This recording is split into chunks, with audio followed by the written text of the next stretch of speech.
Motion to approve is printed then. I'll second. All in favor? Aye. Opposed, carried. Minutes of June 24th.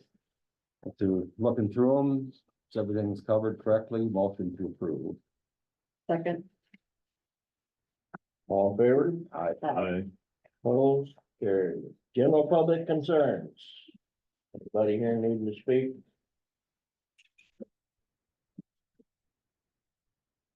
Okay, Bree Erskine? Erskine, it's a lot of vowels. In fairness, it is.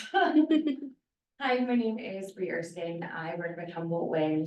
I appreciate the time today. Wanted to give a brief introduction of myself, my team, and our project. And then if there are time, if you will have any questions at all.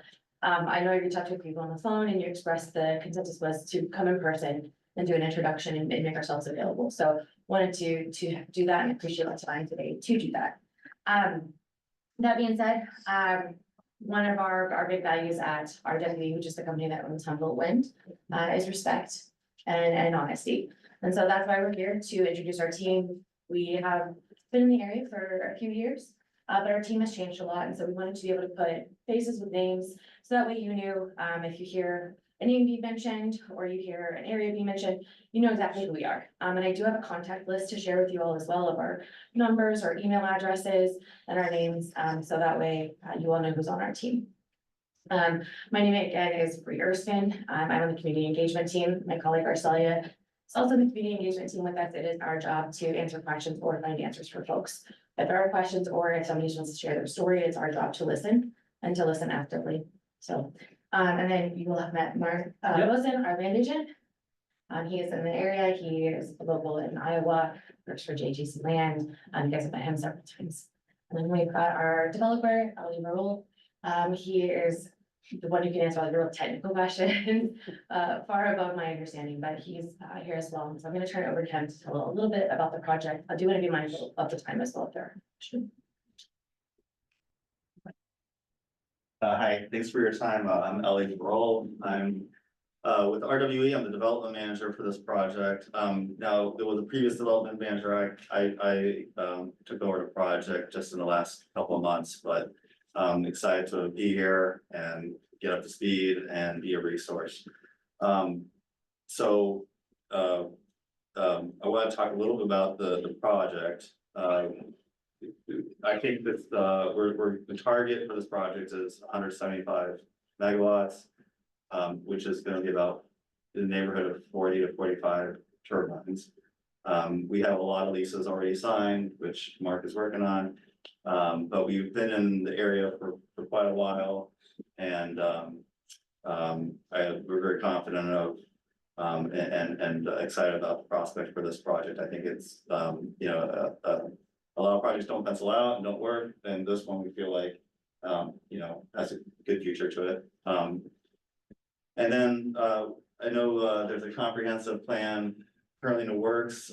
My other recent projects have been in Illinois. In those projects, there was comprehensive plans being rewritten, and it was really, I felt like we were able to be a resource for the county in those cases where they had kind of some technical questions about transmission lines and design, and we have an interest in what that comprehensive plan looks like, to be honest, but also there was a way to be collaborative, and we were able to provide input to the counties in those cases. So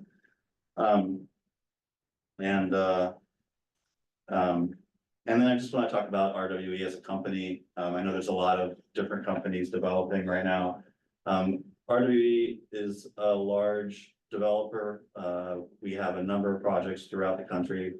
And then our business model is to develop and then build and then stay on as a long-term owner operator for the projects, which we're not obliged to do, but if you look at our kind of our track record, what we've done in the past, that's our history. We've kept our projects, and so to that, it's important for us to have projects that are well designed, and it's important to have good relationships with the communities that we hope to be part of.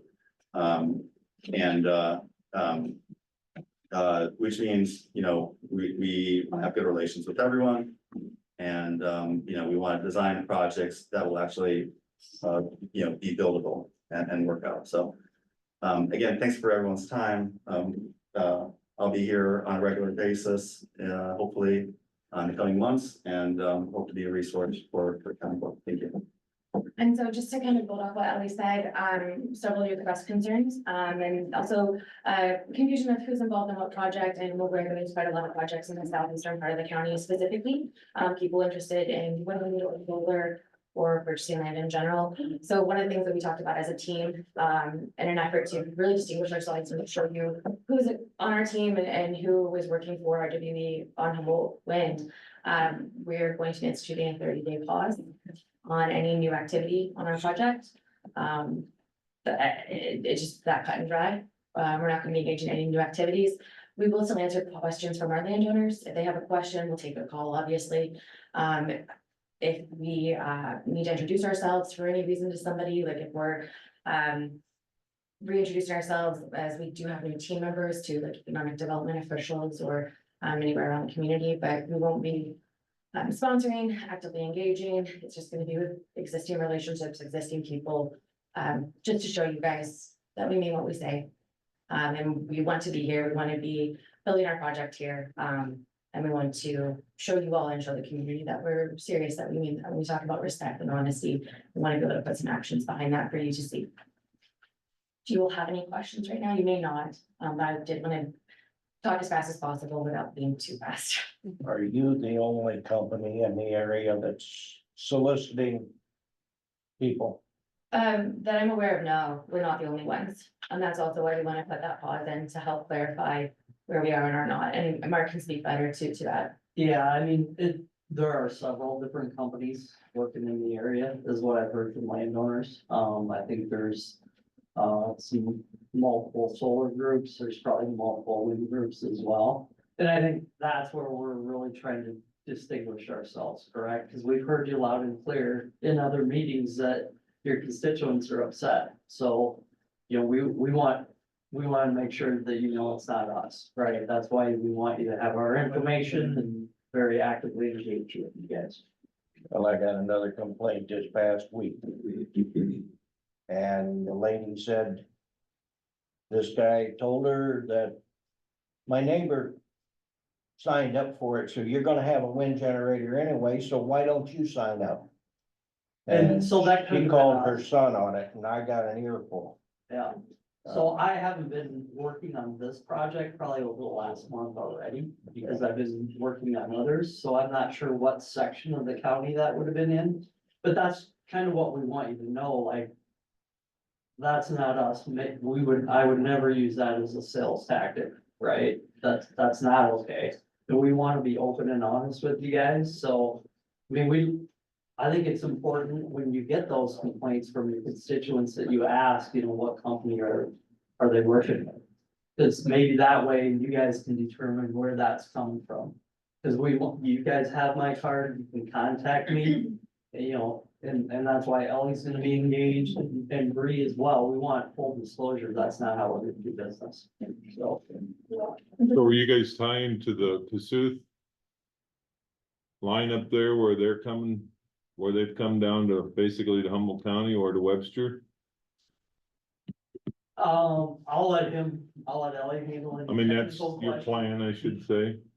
I know Your where the idea. transmission lines are. Yeah, It's the Webster to Cassuth 345 transmission line, where the whichever interconnection will be is, to be determined until, you have to kind of map out how it's all gonna connect on that transmission line.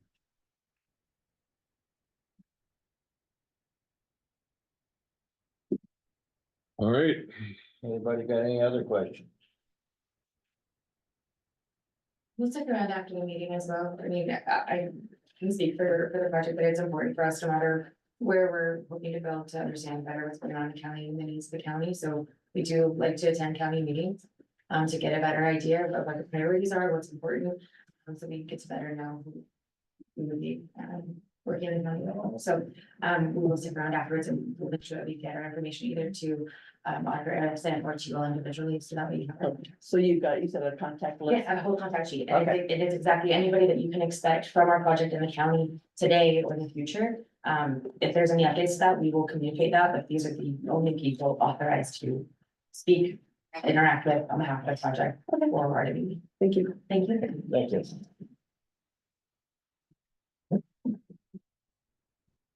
I think Ben just stepped around the corner, he's on the phone. Go do one of the resolutions. Yeah, let's move down. Roof resolution 2024-07-01. Appropriation of money. It's just appropriating the different areas for the budget for the 24-25 budget. Same thing we do yearly, Yes. about July 1st. And different. July-ish. Okay, well, I'll make that motion to approve 2024-707-01 resolution appropriating money for FY 24-25. I'll second, stand the motion. Any other discussion?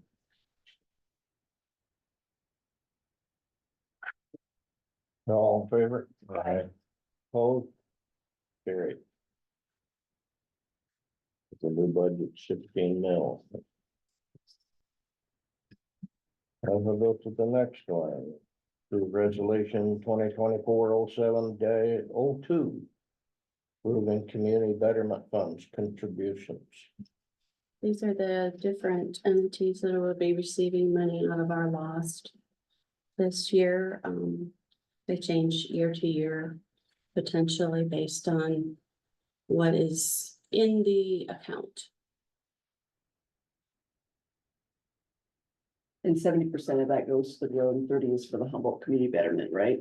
Just so everybody knows that.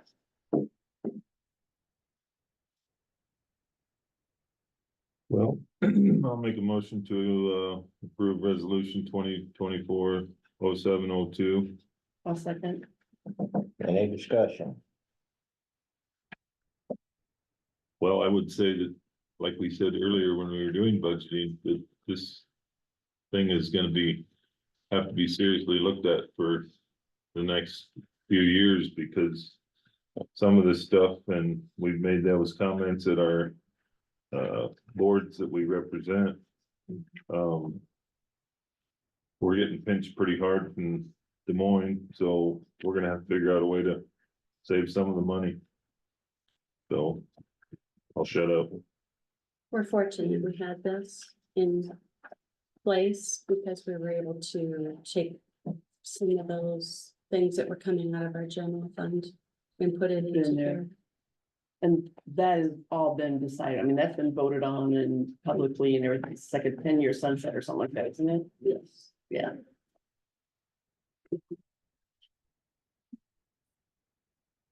Did anyone second? If not, I'll second. No, we Yeah, okay. I signed it. Yep. we didn't vote on I it. knew we didn't vote that. I knew we didn't do something, so Aye. I, Now we're good. I'm still on vacation. You're on vacation. I'm just trying to figure out the week. Here he comes. We're ready, Ben. Morning. Good morning. Just wanted to give you guys an update on the status of Murray Bridge. Thursday, we were notified by Lindsay, who works for the Service Bureau, that we were not selected for the raise grant. There was a project in Davenport that was selected, as well as a trio of counties, Fayette, Chickasaw, and Bremer County were selected to replace 29 bridges. So my guess and we don't have the final report on it, but my guess is the optics of replacing 29 bridges versus the state's worst 7 or 8 is what weighed in on the factor, so. The optics for Biden to say that he replaced 30 bad bridges in Iowa, which is one of the worst states with deficient bridges, looked better than replacing the worst 7. So will this come up again, do you think, this raise or? I think it will. They have been doing this annually with the build grant, the BIP grant, these particular funding grants they've been doing yearly. So if it's approved as a raise grant, applications moving forward again, all we would have to do is update our application. Okay. So everything we've done in past, hopefully we'll move towards. All we have to do is Reapply for the grant. reapply and hope that someone says, well, they've been trying to do this bridge for X amount of years. Right, which we're still pushing forward on the design side of things. We've still got the contract signed with Chuck Britson for that one. We've still got $2 million in funding from the state of Iowa that goes towards the cost of this project. So is there a time frame on that from the state? From we the have to- state, as long as we're progressing forward, they're not gonna pull it. Okay, There is the ability to utilize additional funding besides local dollars. We can use funding from our HBP project, which we've been using to replace smaller bridges. We get roughly $160,000 a year towards that, and we can save up a few years and overspend up to 4 years on that fund. It is a farm to market route, so we would have the opportunity to use our farm to market funding to do some of the grading on that project. So even if we don't end up getting the raise grant, we can still fund this project with a minimal amount of local dollars attached to it. just didn't take a few more years to rat hole. Yeah. Is this, with that said, gonna keep this on track to your kind of initial time frame? Yeah, we're still looking at, I believe it was letting in September of 2026. Yep. Would you still stick with that? We're still shooting for Okay. that.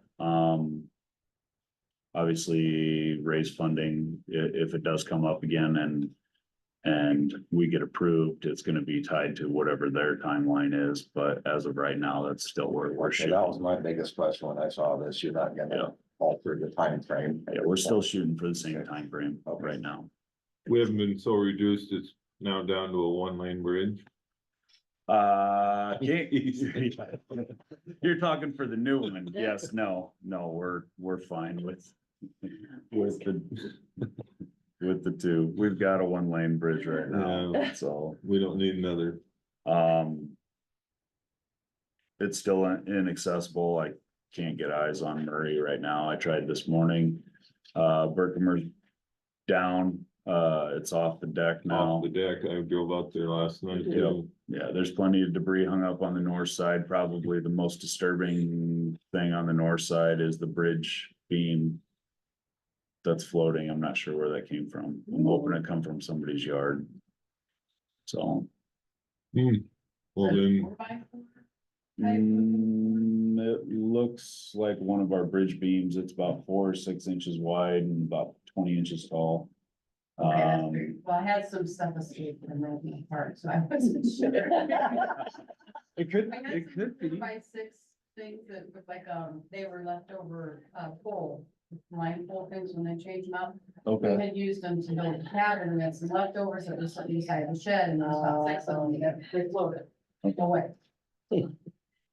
But they're probably 12 feet long. Okay. If it's bigger than that, then it's maybe not much. They're somewhere. You can go get it either way if you want. I know there's a couple still stuck in the trees in the park, not all of them left the park, but. Um, Everybody's gonna look out. Yeah, I'm not sure where it came from. I doubt that this came from Murray Bridge. The trestle up north of Bradgate, I believe, is steel beams. I mean, it was for railroad cars. I don't think they were using wood plank on that. My guess is this picked up and floated from somewhere, but until I actually get eyes on the bridge upstream, I Yeah, don't know. could be. And wasn't it last week that Dean made the comment that they'd heard some kids had walked across? Yeah. the Yeah, Murray Bridge, they actually or had to come out Berkmer Bridge, excuse me. Bridge. on. That's the reason why people were so upset, because you're walking on planks, you think, and if one of them floated away, you could have been in the water, so That's it wasn't because probably, we were being mean. Just, well, Wednesday, when We the got day the that they were out walking on it was the highest day. yeah, so So, that makes you sick to think that something like that could happen. Mickey Conrad was saying that, Webster was having problem with people jumping off the bridges. that was down by Lehigh, Yeah, something in the water down there. Yeah. Yeah, Mhm. It's just like the kids playing on the playground up there in Rosemill. Out there in that water was white capped and rolling, and here's them kids, little ones from yay big all the way up. Out there on the swings. Yeah, so did we come up with anything definite for a retrieval of the sandbag fiasco that's gonna start? So we've got a designated stockpile location there in Humboldt at the county shed. Our shed, I'd say there's probably at least 500 bags that have been delivered there over the weekend that are piled up. Last I had checked, talking with Kyle, they had worked something out with the Iowa DOT where they're gonna take the bags and dispose of them. Otherwise, you're talking a lot of time and manpower to slice those things up and Mhm. dump them into piles. Right. good weightlifting for the kids. Where's your football team? well, I wish we Yeah. could, cause isn't that quite a bit of our sand that we? It's, best guess is that's about 55 loads from our boat stockpile, Really? so, Holy buckets. yeah. I wanna say that was purchased in 2018 or 2019 and stockpiled there at the time. I have to go back and look and see what we actually paid per ton for that, but Oh, yeah. Well, I know they're well, maybe trying you to want the figure out football boys. a plan for retrieving and helping some of the people that don't have pickups and whatnot that have Mhm. bags, had bags delivered. Mhm. So please be patient. If we can get them out towards the driveway, we'll figure. I know they're working on that, but we don't want them in our ditch. We don't want them No, stowed, thrown here, there and everywhere. I know. We get enough stuff in our ditch. Well, I know talking to Kyle, they were working on some sort of a retrieval program where people would put them out curbside. That pickup would happen. Right. Oh, okay. That'll help. We're in the process right now of hauling clay from some of the berms up to the Dakota City shed. That was part of the exchange that we had with Sands to get clay for the building pad. So we're using trucks doing that. We've got excavator from Bode and excavator from Hardy over at Foster Bridge right now, pulling shoulders back in where we had washing. One machine's pulling in, the other one's running the shaker head to pack it back in so we can get Foster Bridge open back up. Gotch Park Bridge, we opened that up Friday evening. Water's back down on that one. Can we get our sand hauled for your project that coming from West Bend instead of Erickson? Flooded. They're plant- flooded up there They're too, flooded up there now, so how many ton are we shy there? about 6,000. So. That's who I was on the phone with outside. We are looking for additional sources right now. Martin Marietta's got one, but they think it's gold. No, Everybody's looking right now. Yeah. So. Stockpiles are short. It's gonna be a while before we get into Erickson Pit because the levee blew on the river side of things. And flooded in from the backside, so. That will be inaccessible until the river's down below where it blew out of the levee. and then plus how long does And it then- take for that to Okay, dry? and then they've got to keep water and reassess what they've got for piles in there. I gotta make a few phone calls when we get done here and talk to the DOT and find out if there's disaster relief, flood relief for these projects moving forward. Cover the overage of cost to try and get materials, so. So 6,000 ton would be what, roughly, how many trucks? I mean, you're not looking for Well, if you're talking 25 ton or 30 ton a truck? what's that, about 25 ton, I'm guessing. To be 240 side dumps. That's more than I was anticipating. Be running over to West Bend, it wasn't so bad, but you put too much more distance on that and. Really.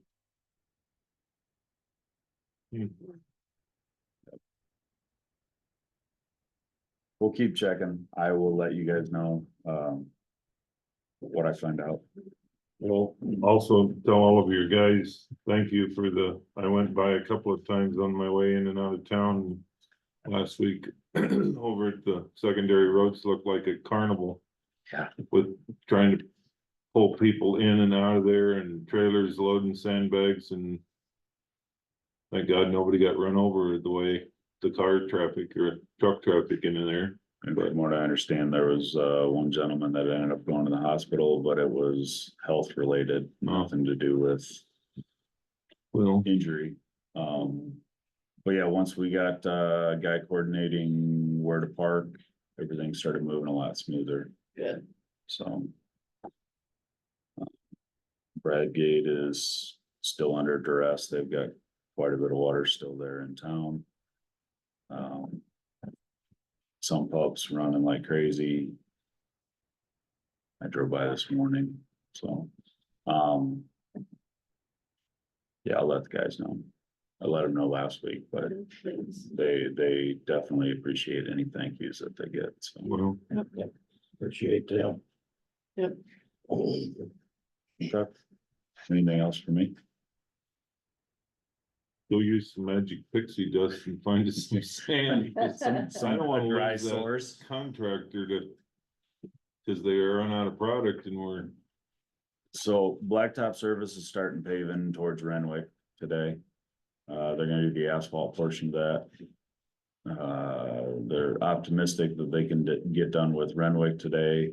They'll get done with Hardy tomorrow, and then they'll put Thor on hold until we get the PC done. That way we're not tracking over new blacktop with all of those loads coming in. they get all that cut out there on the blacktop. The white cake, over here by Thor and. Didn't they bring white coat across that?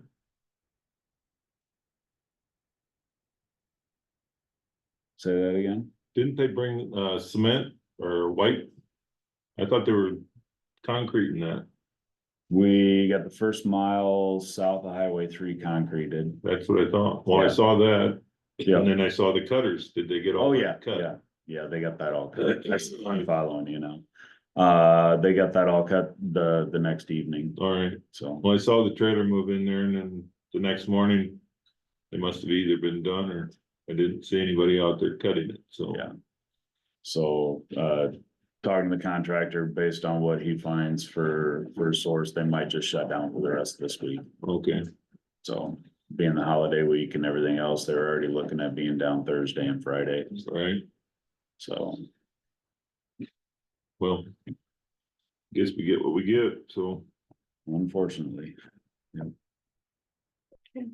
We'll see what we can do. Thank you. Anything Alright. else Thanks, for Ben. Ben? Thanks, Ben. All right, thank you. Okay. Moving on down committee report. All right, this past Monday, the 24th. I had a building families meeting that afternoon in Clarion. That was my official extra meeting last week. That's it. All right, Tuesday, I had, UDMO, meeting. I went down to the office down here, cause Julie and Rick were down there. So I figured I might just well go over there and listen to it. On, Wednesday, I did the depositions for the Anderson deal. Thursday, I had CFR Zoom meeting. Then Friday, I went down to Eldora for the Central Iowa Juvenile Detention.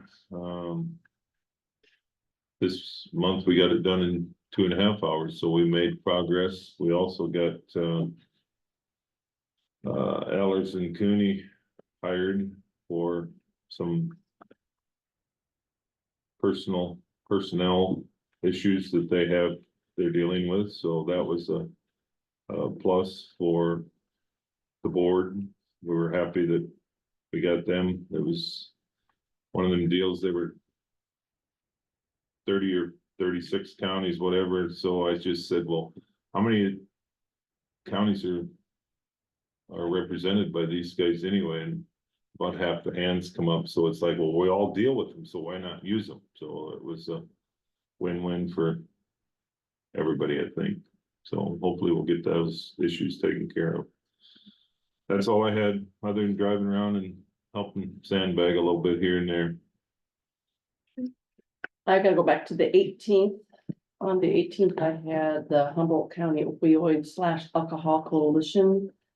And then we also had Humboldt County Food Pantry Board meeting that day. So we decided that UDMO is still gonna take care of the food pantry. It'll be 3 days a week right now until we can get somebody hired, and then it'll be 4 days a week once they get somebody hired. And ministerial is still going to own the building. We're just going to lease it. Food pantry will just lease it from the ministerial board. And then on the 19th, I had the ministerial board meeting. When we just kind of further talked about the food pantry and that, Dorothy Goodell was there from ISU Extension. And they've got a new program started. It's called WIN, Wellness and Independence Through Nutrition. And that's a guide for adults 50 and up, and there's programs that can help for food assistance also on there. And then I'm also gonna be, she asked me if I would be on the we're gonna have a caregivers. Let's face it, Humboldt County's aging. I'm one of those, I give care to my mother who's 90, so I'm gonna be on that commission to kind of see what we can do when, Iowa State's gonna have a program for it, and so we're gonna kind of have a startup things. I think is it this week? I don't know. But and what we can do to help the caregivers of Humboldt County taking care of those aging parents. So that's all I had this last week. I had nothing. Kitty cat got moved to this week. I need to get out of that one. Okay, be back here at the right day. Busy all week, but Wednesday had VA meeting. Had talked with the VA director. We're down on numbers, but I guess they're down quite a ways on other stuff too, so. Then from there, I went to the Midas meeting. Um. I asked them about our stuff down there. They have hired another gal. Hopefully she works out. They let the other guy go. Man, they just can't keep people. They can't keep people down there, but they got another one full-time hired. Hopefully they get it done, and I said you do it yesterday ASAP. Mhm. We need our stuff. Yeah. Then Thursday, I was up there for the deposition. Friday, I had a Board of Health and that got canceled because of the flooding. They're postponed, so let us know when it is. Other than that, I drove around and looked at flooding all the way from Bradgate clear down through to south of Gotch Park. Looked at the damage, what's going on. Had a report that somebody said Bergamer Bridge moved 4 inches. I don't know how they understand that when the water was over. They said it ain't floating, leave it alone. Before we open it back up, I was gonna tell Ben to, before we open it, let's get an inspection on it. Make sure she's safe. Any bridges that was under, including Murray. I don't know whether that got under or not, because nobody could get to it, but same with Borman up there, I know that was under, so. We need to check them out before we open them up for traffic. Looks like there's a lot of damage, a lot of places flooded. Gonna be a lot of fields, it's gonna need late replanting if they can get them in. The water ever goes down. We got rain forecast tonight again, and tomorrow. Night tomorrow, so. See what happens. I just would like, and I know I've had a lot of people talk about Kyle and the job that he did. I think the guy probably is running on, Fumes? yeah, I've seen him driving early in the morning and late in the evening, and thanks is small token and that, and the amount of people that they would say, we need sandbaggers in the south part of town, the next thing you know, it's like someone dropped a bus off of people and they were just everywhere. And young kids, old people that said, all I can do is tie bags, and next thing you know, they had 100 bags sitting around them, so all they had Wow. to do is just tie bags, but Awesome. it was unbelievable to be part of, to watch them, to do the things that they needed to do, so. Thank you, thank you, thank you. And we wanna thank the community for coming together on this thing. That's Humboldt. Yep. So. But anyway, if this house is unsafe, don't go in them. There's some got water in them, water damage. I seen a couple of on West Fork that it was lapping at the back door, and that's before she crested, so. I think Kyle has a website for people that have had damages to apply, get started with the paperwork on a website, so get a hold of Kyle Bissell and he'll get you that name or and it's something 123, if I remember right. So anyway, that's all I have. I'm gonna try to get on the Humboldt Council's agenda and request again. I talked to Cole about taking all that scrub stuff out past Fairway and open that creek up, and it's not been done, and that's been a month ago. So I'm gonna get on there and formally request that they remove that stuff, because that's backing up water. So. If it backed up too much more, why she would have been up on 3. Right to top the tiles. Well, Fairway had their unit out there, they had it all sandbagged, they were nervous that it was gonna back up into their, I suppose, their cooling system to the west side of their building, so I think that's what it was. Anybody got anything else?